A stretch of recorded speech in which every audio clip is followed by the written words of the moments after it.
बहुत बहुत समय पहले एक छोटे से गांव में किसान रघु अपनी गाय गौरी के साथ रहता था। गौरी कोई आम गाय नहीं थी, उसमें जादुई शक्तियां थीं। वह जिस भी खेत में चरती वहां सोने जैसी चमकती गेहूं की बालियां उगाती। लेकिन रघु ने इस राज को हमेशा गुप्त रखा। एक दिन गांव में एक लालची साहूकार बलराम आया। उसने गौरी की शक्तियों के बारे में सुन रखा था और उसे हथियाना चाहता था।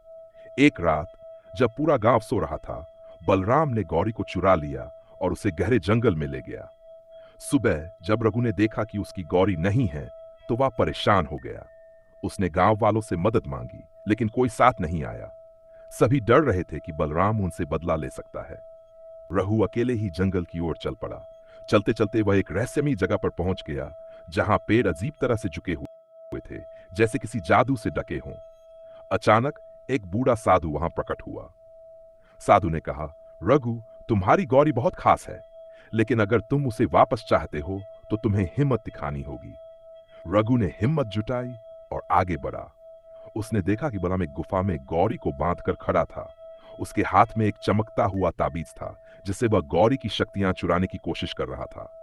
असली ताकत। रघु ने पत्थर उठाकर बलराम की ओर फेंका।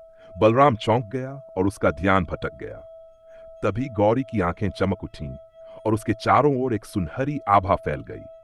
अगले ही पल बलराम हवा में उछला और कहीं गायब हो गया। गौरी ने अपनी घंटी हिलाई और जादू से गांव के सारे खेत फिर से लहलहा उठे।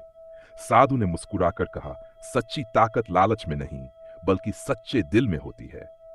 रघु गौरी को लेकर खुशी खुशी गांव लौटा।